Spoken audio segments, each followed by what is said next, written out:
Assalamu alaikum. I'm Dr. Ikra Sheikh, and today's my presentation topic is PCNL, retrograde intrarenal surgery, endoscopic combined intrarenal surgery. At the end of the presentation, we should able to understand the indications, procedures, and positions, techniques, and complications of these all the procedures. The PCNL in 1975, it is first invented by Fernstrom and Johnson. It is a minimal invasive procedure to remove the stones from the kidney by a small puncture wound up to about 1 centimeter through the skin. The AUA guidelines recommended PCNL as a treatment of choice for Staghorn calculi. In an attempt to decrease the morbidity of the PCNL, there are different modifications have been made for the renal assist tract that is designed as mini PCNL, ultra mini PCNL, and micro PCNL. That leads to a reduced blood loss, a decreased length of the hospital stay, and the reduced analgesia requirement. But the advantages of these modifications, disadvantages of these modifications are that it takes longer operative time due to need of the fragmentation of the stones into small pieces, and there will be the poor visualization in the presence of the bleeding. There are indications of PCNL, that is, if there's a Staghorn calculi, large volume renal calculi greater than 2 centimeter, calculi refracted to other modalities like ASWL, difficult lower pole stone, cystine nephrolithiasis, and calculi in the anatomically abnormal kidneys like pelvic kidney, horseshoe kidney, or the diverticuli. The patient with the uncorrected coagulopathy could not be into the PCNL. The active untreated UTI is a contraindicated of PCNL. The pregnant woman, uncontrolled hypertension and diabetes, and the patient who have deformed body habitus. So yes, we can say the indications of PCNL are these, but still it's considered as a first line option for management of every kind of stones, obviously depending upon the size. And another thing is uncontrolled hypertension and diabetes and deformed body habitus. They are no more considered as absolute contraindications for PCNL. Yes, any questions from audience, please? Anything which we have missed? Please, you all are encouraged to ask. Pick up the mic and at least speak word or two, irrespective of the fact whether you are right or wrong. So please actively participate. Thank you. Yes, in the preparation of the patient, there should be the complete history and the examination. In the laboratory investigation, CBC, UC, and coagulation profile should be done. The urine culture, blood typing should be done in the preparation of the patient. And we should need the CT scan, retrograde pyelography, and the renal scan before get into the PCNL.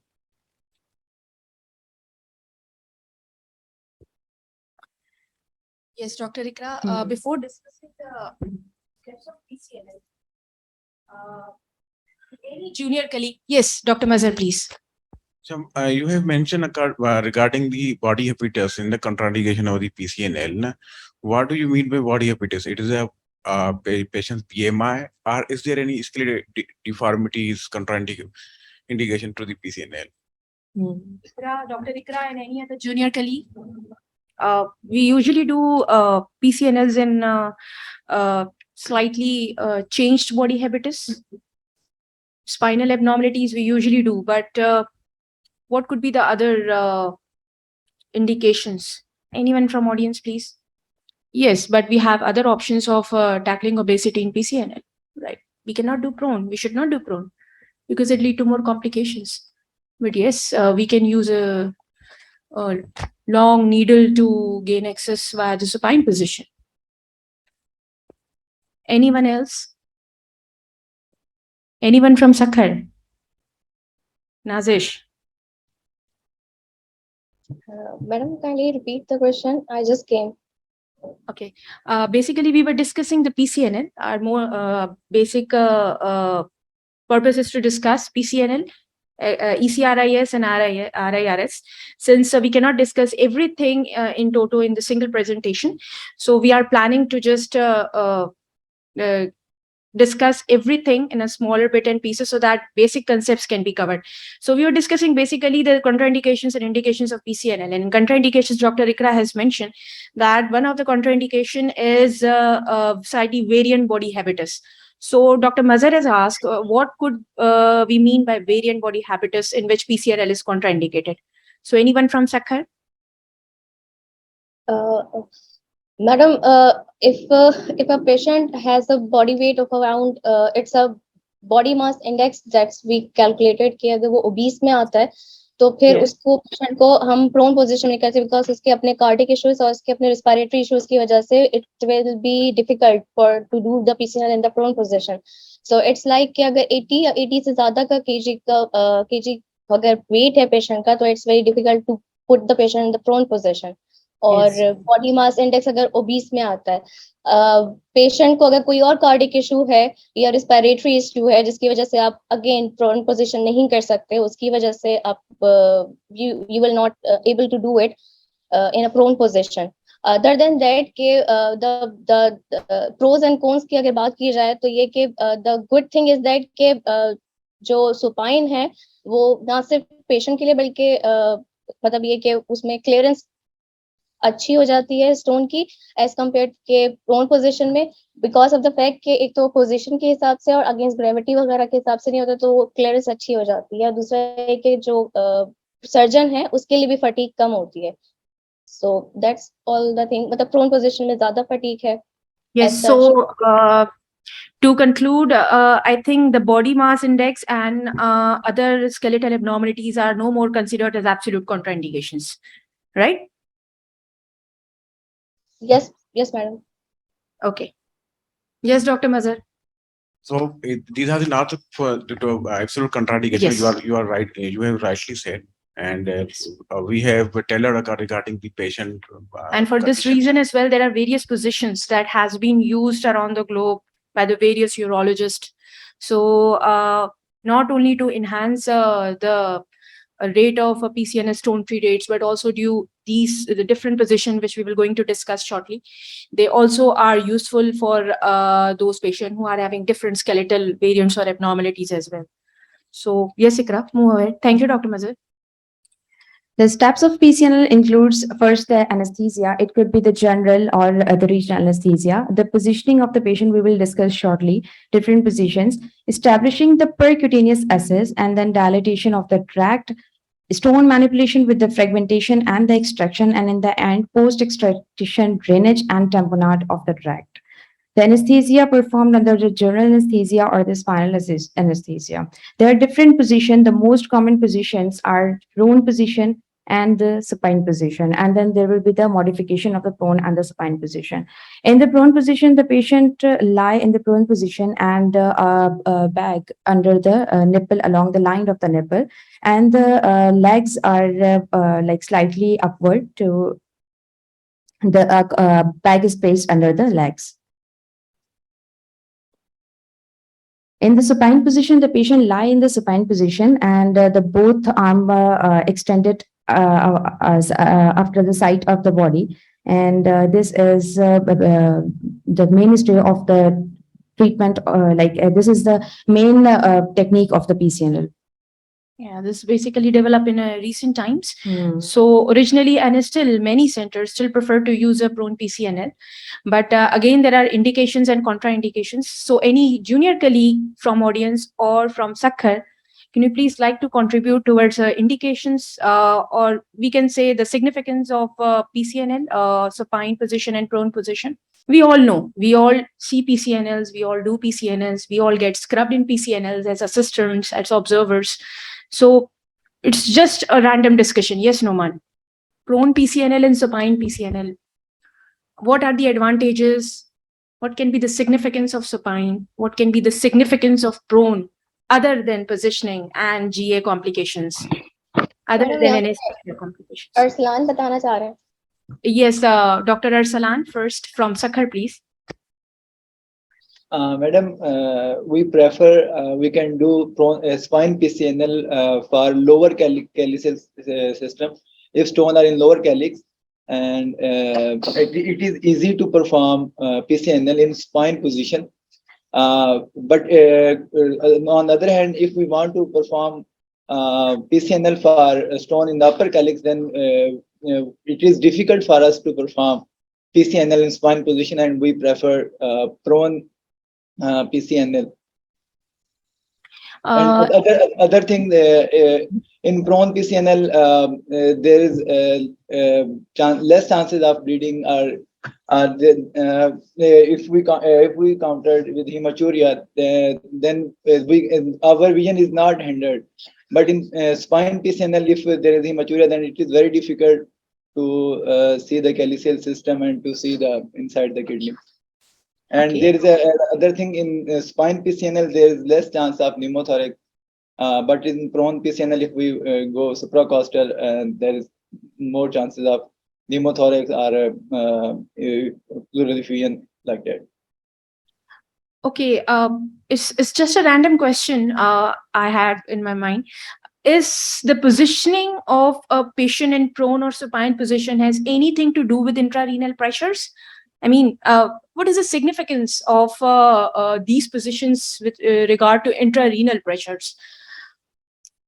So physiology type ho gaya. Yes, Najib, please. Thank you. Thank you, Arsalan. Next, your turn. In supine position, outflow channel, there is a huge flow. So pelvic health system is relatively, it's not that much distended. Very good. Mostly it's collapsed. Very good. While in prone position, we have enough pressure that pelvic health system is distended and we can manipulate and can do what. Okay, but is there any method to tackle this thing? I mean, is there any method to reduce water pressure in prone as well? I mean, these are the basic questions we should know. We all are doing PCNL. We know the steps, but these are some things which we should know. I mean, we can decrease the amount of flow, like yes, but okay. Any other thing? Stone in the upper calyx Yes, sir. while you are considering the supine position. And Noman, anything else, please? Ma'am, very well discussed, but recent study about our own SIUT study and in the literature around the world, there is no difference in the stone clearance rate in supine and prone position. Both are nearly about equal, and the complication rate is different according to the puncture site and the position of the patient. Yes. Number one. Number two, you were just asking about the water pressure in the pelvic lesion system. Yes. We have the two channels from where the water can move. First, we have the ureteric catheter and the Foley catheter in the bladder. The water which will be entering from the tract to make us to visualize the stone and lithoglassis or laser lithoglassis. It can pass through the ureteric catheter. And number one. Number two, the size of the sheath is matter from us. Around the nephroscope, the water can also move, come back outside the pelvic lesion system. And number three, to decrease the flow rate and decrease the amount of water used, so that the chances of increased pelvic lesion system hydrostatic pressure, which can ultimately lead to the sepsis if the stone is infective, system is infective. These are two or three menus we have seen commonly in our OR to decrease the pressure or increase the clearance. Basically, international studies usually talk about this thing with regard to RIRS and ECRIRS. We will discuss shortly as well. And the thing which they mention the most is a ratio. It's a ratio of 0.75. This is a ratio between the diameter of sheets, which usually placed in the nephroscopes. So this is basically a new concept in this concept of PCNL, ECRIRS, and RIRS. And we will discuss shortly. So yes, there are merits and demerits of both the positioning and as well as a modification of this positioning. So good. Thank you for participation. Yes, Dr. Ikra, move ahead. There are the modifications of the prone position, like the split leg and the prone flex position. In the prone flex position, the patient is prone with a padded roll under the thorax to facilitate the ventilation, and flexed at the waist at 30 to 40 degree, and knees are flexed at the 15 degree. While in the split leg position, the patient prone with the genitalia at the abdomen and at the bottom, genitalia at the bottom of the OR table, and legs are pated and abducted at the 45 degree. This is the modified Valdivia position and the Galdeco modified Valdivia position. Any idea about this position and significance? I mean, ECRIRS में कौन सी positioning होती हैं और हम क्यों करते हैं? Angulations of yes, Noman, please. First this and then I'll have a question. These are all positions are recently made, and this Valdivia and Gladico modified position we have seen 2 or 3 times in our OR also. Yes. Number one, if you are planning to for the ECRIS and you have the scope for per urethral and the flexible URS inside the kidney, so you will have to stand between the legs of the patient so that you can easily manipulate your scope and easily according to the situation. And in this position, you have slightly we have slightly pushed the there is some there is a sheet or something which is pushing the kidney from the downside to the up, so Yes, that basically flank area should be flank is slightly up in this slightly position. up, and 15 to patient is- 20 degrees especially elevation. slightly 15 Yes, to 20 very good. degree tilted towards the other side, so Yes. that the kidney is in front of us, and there is less chances of iatrogenic bowel injury and any other injury in this position. And we can also do the retrograde intrarenal surgery in this position also. And I have another question about the anesthesia. In the previous slide, we have said that the PCNL can be done under local anesthesia. We haven't seen, but we have heard about this. Yes. How can we do in PCNL under local anesthesia? We have heard from our Yes, we seniors have that it heard, can, but we it can haven't be seen done. it. True. True. It's true. We haven't seen it. After the position, we are going to discuss about the assess into the collecting system. There are different methods to assess in the collecting system, like about ultrasound guidance, fluoroscopic guidance, advanced guidance like CT or MRI, or the blind assess. But the most common technique with the fluoroscopic guidance are the bull's eye techniques and the triangulation techniques. Here we are running a small movie. So this is the bullseye technique. Demonstrate the prone bullseye technique for PCNL puncture.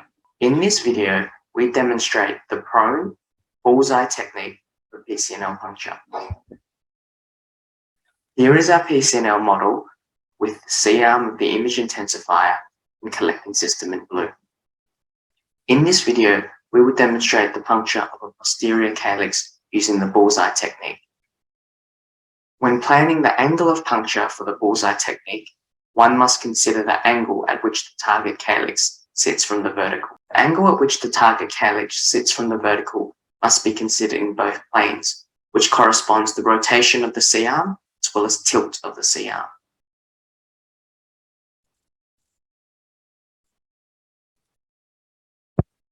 Using the image intensifier, identify the target calyx. Center the image intensifier over the target calyx and magnify the image. Rotate the C-arm so that the target calyx is end-on with the image intensifier. In this model, the target calyx requires 30 degrees of rotation and 10 degrees of tilt. Use the image intensifier to identify the puncture site on the skin. Place the needle slightly into the skin and align the needle directly end-on with the target calyx and the image intensifier so that it forms a bullseye. Advance the needle to anchor into the renal cortex. Rotate the C-arm away to show the needle in profile. In practice, this is usually 15 degrees across the midline. Using the image intensifier, advance the needle directly into the calyx.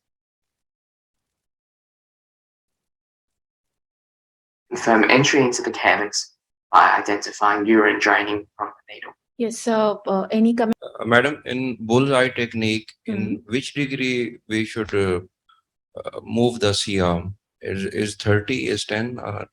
Yes. Dr. G. Bullseye means you have to look needle as a whole like a zero or a pinpoint. And the head of the needle where your finger lies should be very perpendicular, so that its needle shaft should not visualize separately on C-arm image. So it should look like a pinpoint or zero on 0 degree C-arm. And that's how you have to go forward deeply up till now up till you feel the puncture, or kidney is being punctured, or calyx is being entered. It's a skill or experience based feel that you just feel that how much deep kidney is and you have entered the calyx. And on 30 degree lateral or oblique, you will confirm that needle is entered into the calyx or not, or your depth is sufficient and its point of the needle, sharp point of the needle is inside the calyx. You will confirm it by 30 degree in bullseye technique. This is simple, and we usually teach during when we do puncture in PCNL. So this is bullseye technique. Many of the times we see in videos or in text, there is difference in explanation of this. But bullseye technique means you have to make the needle like zero, like bullseye, and you have to puncture kidney in that very perpendicular manner and 0 degree. Yeah. Yes, Dr. Bilal. I think there was a paper presented by Dr. Mudassir. I remember around a year back or a year or two. And they had discussed that whether we puncturing the calyx in the infundibulum, does that make any difference? Whether you're puncturing in the fornix or in the infundibulum, does that make any difference in the bleeding that the drug causes post-operatively? So they had concluded that it's not much of a difference.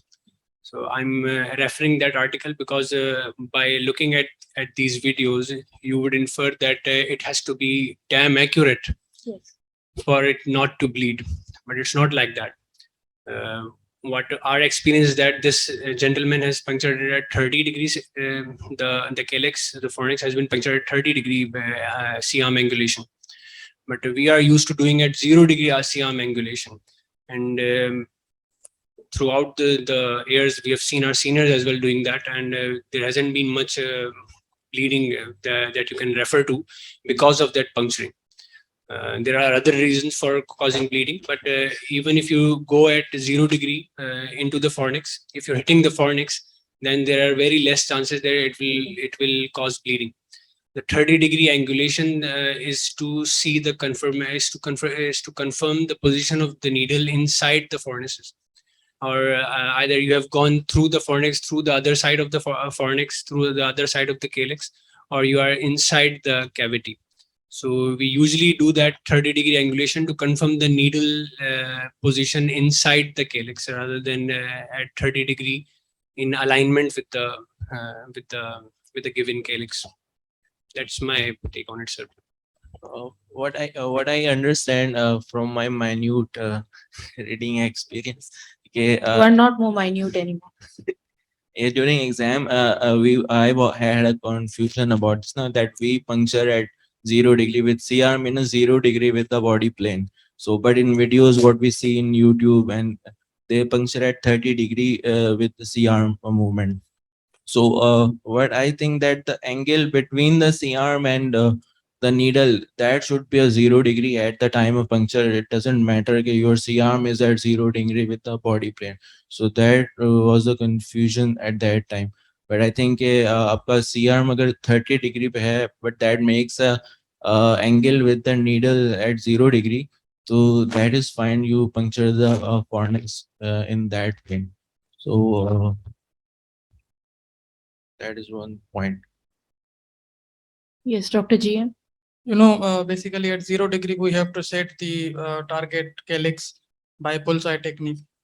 Many of the time, experienced people do not want to forward the needle beyond the fornix or one calyx to enter in other part of the kidney. So that's why they forward the needle at 30 degrees so that they can stop the needle when they have reached the fornices. Just that's it. But you have to make sure that your direction is very over to the calyx, target calyx, that's on 0-degree. Once you have selected the calyx and your track, then you can check it on 30-degree that I'm going towards right direction and up to the right depth or not. That's a separated, that's a surgeon dependent variable. Okay.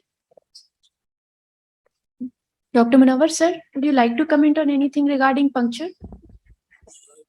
For the bullseye technique, we usually prefer first in the 30-degree puncture, and then on 0-degree it should be in line, or head of the needle should be parallel to the track. So in this way we can puncture the bullseye techniques. Okay. Yes, Dr. Ikra, move ahead. Second technique, which I think we are not very much, Hmm. we have not very much seen. It's a triangular technique. First, can you please show us a video? In the triangulation technique, the C-arm is positioned over the patient in the vertical 90-degree position, and the skin over the desired calyx is marked. This plane defines the medial extent of needle penetration for access to the desired calyx.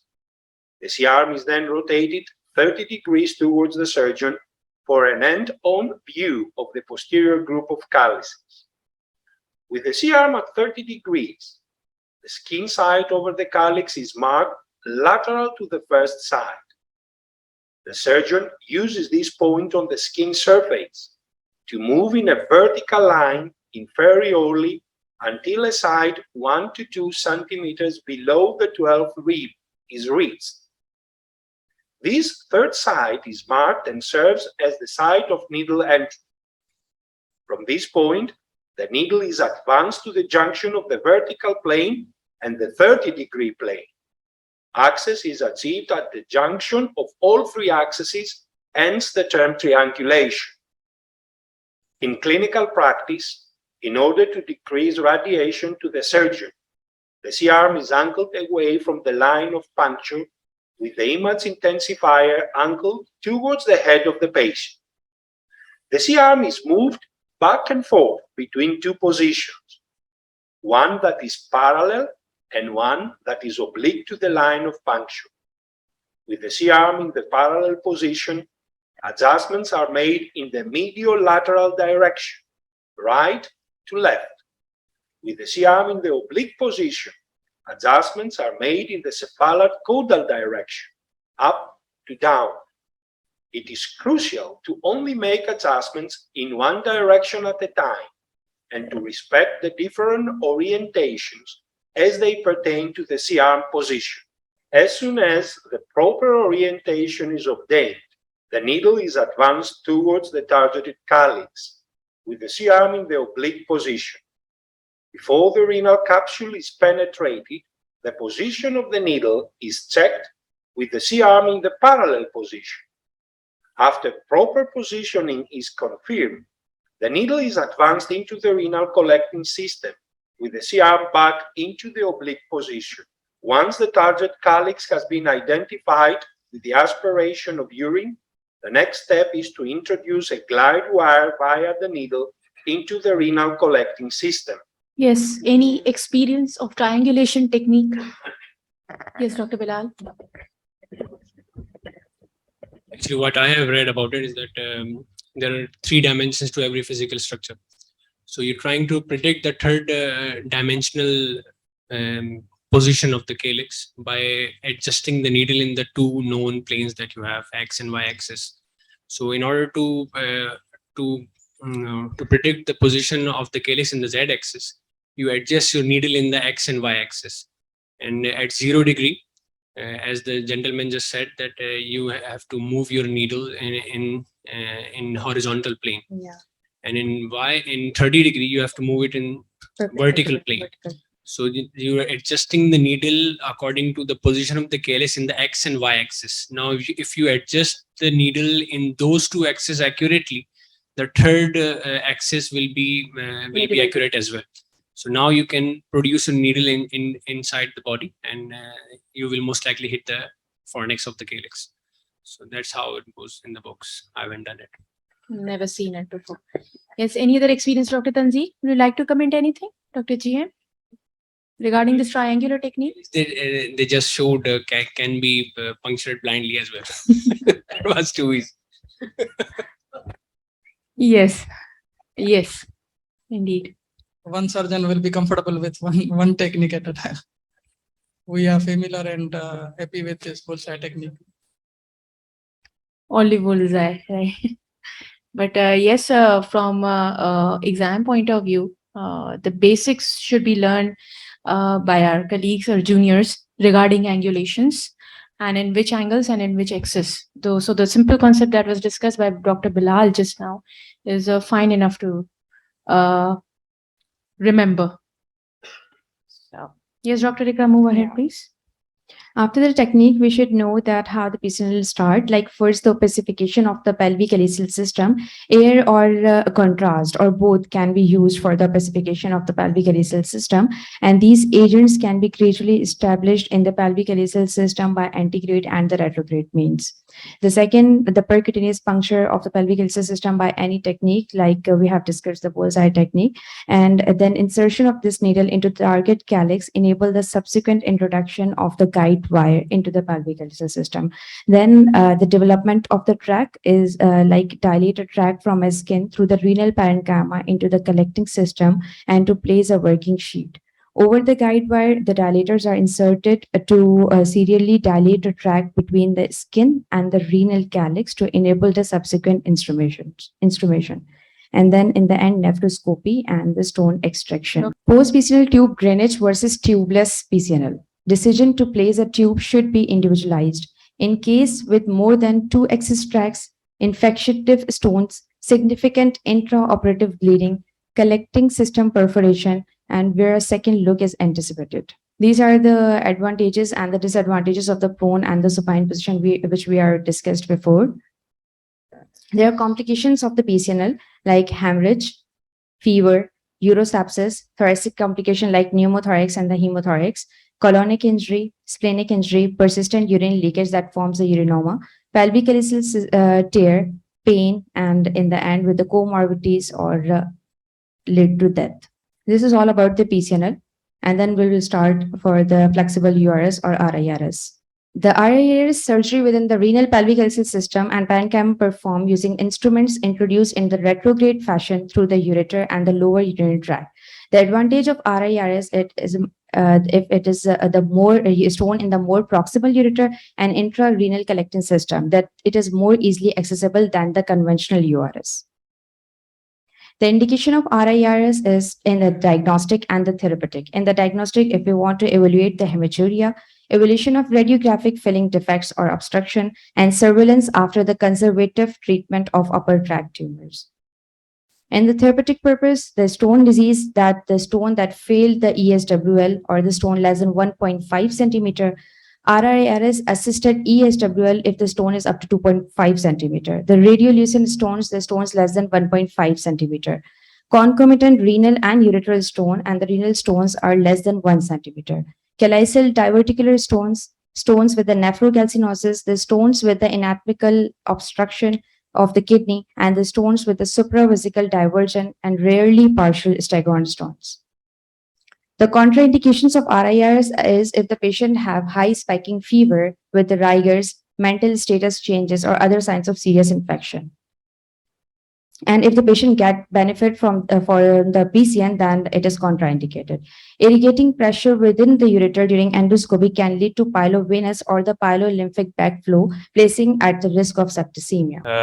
URS and that is called FIRS, and then they perform it. Over here at SIUT, we have been performing RIRS for pelvic stones, 2 centimeter or 2.5 centimeter.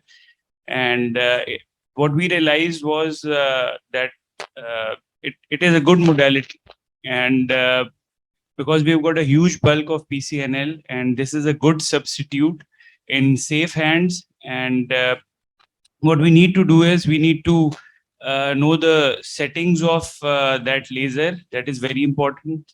Mechanism of that laser is very important, because a few people fragment stones like a litho class with that laser. So that is not on. So you should be completely testing it, and it takes time. You need to know your pelvic pressure. Few people open up the water channel and perform it. We don't have any gauge to measure it, but you should close that water channel while fragmenting it. So there are a lot of things and a lot of discussion can be done on RIRS, but I guess that this is a very good modality, especially in a high volume center like SIUT, where we are performing 4 to 5 PCNLs daily, and still our waiting list is 4 to 5 months. So it is a good alternate to those stones which are 2 centimeter, and you can easily safely perform RIRS. And if there is a residual stone, we can perform an ESWL later, and the patient can be stone free. We have published a paper on it as well. So our stone free rates were 85, and after ESWL session, they reached up to 93. And the residual stones were measured for 0.5 centimeter in that study. So that is a good modality, I guess.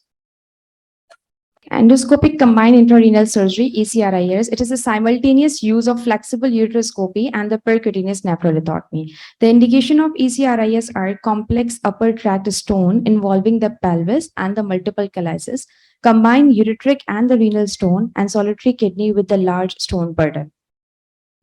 The advantages of ECRIS are avoid the multiple puncture PCNL, reduce the number of tracts, better passive stone clearance, reduce the intrarenal pressure, less nephron loss, less sepsis and the bleeding, and contralateral procedure is possible.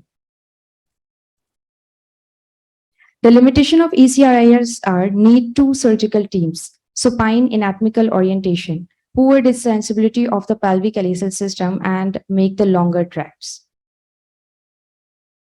In the ECRIRS, we have done this under general anesthesia, and the position mostly is the Coldeco modified supine Valdivia position, in which we done both the supine PCNL and the RIRS, and it is always performed by the two urologists working simultaneously.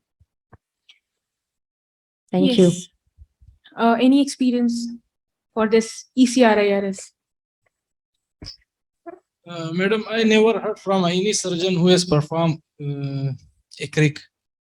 With the development of this large bore PCNL tracks and with the experience of the surgeons, nowadays almost every surgeon is performing a single track PCNL even in a Stegan stone, and there, in many cases there is 100% clearance. I have not seen even in SIUT ECRIC procedure during my residency program. Dr. Asad Saab.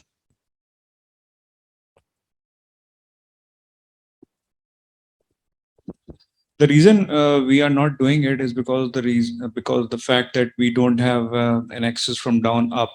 We can only have the availability of semi-rigid ureteroscope. Now, for a proper ECIRS, you have to have a ureteral sheath, you have to have a FURS, and an experience of doing it. Otherwise, the intrarenal pressure would be too much to cause pyelovenous and pyelolymphatic backflow. So you see, there are ways and means of doing it properly. You want to do it improperly, you will end up in complications. So why we are not doing it? Just because of the reason that we are shying away from FURS. If we do FURS, we have got enough experience, then we can embark upon ECIRS. Otherwise, just jumping onto it will end up in complications. Manzoor Saab is here, he can bear me out with his own experience. I think I totally agree with you that we need to learn this flexible ureteroscope, because if you go to the international conferences, the people will be talking in the language of flexible, not rigid. Semi-rigid is, I think it's not used for the upper tract calcula, but we are using it. It's our own experience, but it can be, causing many complications like avulsion of ureter if you use semi-rigid for the upper tract, especially the pelvic stone. And so I think there should be some person who should be do specialization in using the flexible ureteroscopy. And you are very right that we can combine the flexible ureteroscope with mini PCNL or micro PCNL, and that is ESERS, or the endoscopic renal surgery. So we should adopt to learn this technique of flexible ureteroscopy, and we should be using more and more lasers nowadays, because lithoclast is used. It's cost effective, but retropulsion is very common with this lithoclast. So there should be one person from our team who are doing stone urology to learn this flexible ureteroscopy, and then we should move forward for ESERS, the endoscopic combined internal surgery. I think one should take it as a challenge, or as a subspecialty to learn. Yes, sir. And the second thing is, sir, the debate now is not between semi-rigid, as you have said, and FURS. The debate now is between using urethral sheath or not using urethral sheath with FURS. And the second point is, whenever somebody is using a laser, then again we have got a lot of options selecting proper laser for a proper stone, or meaning to say according to the density of the stone. So there is a vast field which is now available to us, and it is inviting us to delve into it. We have been lagging behind in just taking up the technology, and more so because the reason that we are left behind is we were at one time pioneers of stone management with the availability of this ESWL. But now I think the gear should be shifted to higher level, and this has to be, the onus is on the management rather than on any junior person to take up the project. The projects will be there, but I think availability of technology is it must be there. Otherwise, we'll talking this thing, same thing 5 years down the line. I think we can discuss with the higher authorities for starting this new facility at SIUT Karachi, flexible ureteroscopy and combined mini PCNL. I think this is something which we should be opting in for the near future, and there should be somebody who should take it as a specialty or as a challenge to start. Yes, sir. And sir, just to share one of the disappointments that I had 6 months back, when somebody from the same say country, Pakistan, asked me that for retropulsion what we are doing, because they all consider us the forerunners of management in every aspect of urology. So I was perplexed because I didn't have an answer. So he gave me an option that why are you not doing something using something like ant trap or stone cone baskets? Now, yeah. So the baskets have been improved many a times, and now the technology in that way is also available. So this is again a subject which has to be learned by all our juniors, because these are the questions which are taken up in exams, and when we ask them, they don't go beyond baskets. Now baskets are over, the traps are in. There is a difference between a trap and a basket. So for anyone who is coming up in the next month's exam, please try to figure out what are those kinds of instruments that are available or gadgets that can do away with retropulsion. And I think flexible ureteroscopy is also effective or alternative for stones with congenital anomalies like horseshoe kidneys, like pelvic kidney with a stone, and like malnutrited kidney. So this is another field where flexible has got role nowadays, and it's being used more frequently. For example, for pelvic kidney with the stone, flexible is very frequently used, and stone in the diverticulum, for example, and stones in the horseshoe kidneys is another field where we can use the flexible. So I think it's important to learn this technique. Yes, sir. By somebody. Right, sir. Sir, thank you very much, sir. Thank you for your advice. This is the end of presentation. Thank you so much.